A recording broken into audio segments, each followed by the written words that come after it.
Guys, I was blown away by the debut of the Wyatt Six on Raw last week. It really was something special, and I think the potential for this faction is huge. The visuals and the atmosphere was spot on. It really felt like we were watching a scene from a horror movie. That's how good the cinematography was. And seeing Bo Dallas finally getting to do this in honour of his brother, it's a beautiful thing. We saw Nikki Cross hand a VHS tape to Michael Cole. It was Bo Dallas talking to Uncle Howdy about the death of his brother, how it felt to him and how he wasn't trying to replace his brother. And when you know that this was something that Bray wanted to do with his brother before he passed away, it makes this really personal and real. If you don't watch anything else from this week's episode of Raw, just watch this segment. It was brilliant. And for everyone else involved in the Wyatt Six, they all fit their roles perfectly. I think Dexter Lumis is an inspired choice, and Nikki Cross has had a weird psychopath gimmick before, so she knows exactly how to make this work. Joe Gacy was wearing that pig mask that resembles the one from the Firefly Funhouse. I just love that callback. And Eric Rowan, sadly, he's the remaining member of the original Wyatt family, and I'm so glad he's going to be a part of this.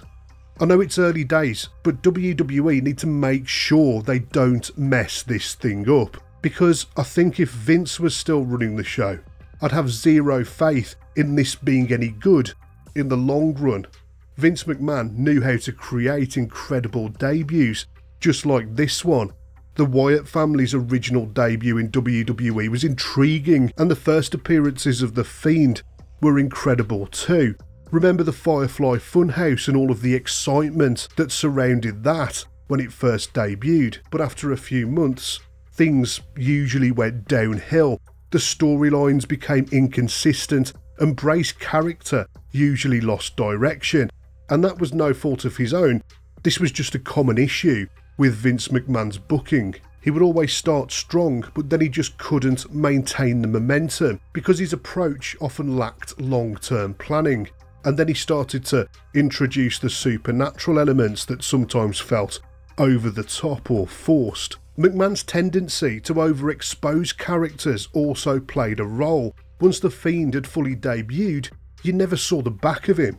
To avoid these problems, the Wyatt Six needs consistent storytelling. They need to have clear motivations. Why are they doing what they're doing? I think these guys should have clear and consistent motivations, and their actions should have a purpose. This is something that really used to bug me about Bray Wyatt when he was in the cult leader role. I never really understood what his motivation was. The Wyatt Six can be absolute sadists and nutcases, but they should still have a clear motivation for coming together. I mean, most real life cults have a defined goal, one way or the other, despite usually still being a bunch of nutters. Is this going to be about Bo Dallas and his split personality in Uncle Howdy, leading a cult that's bent on destroying WWE in order to get revenge for his brother, for example?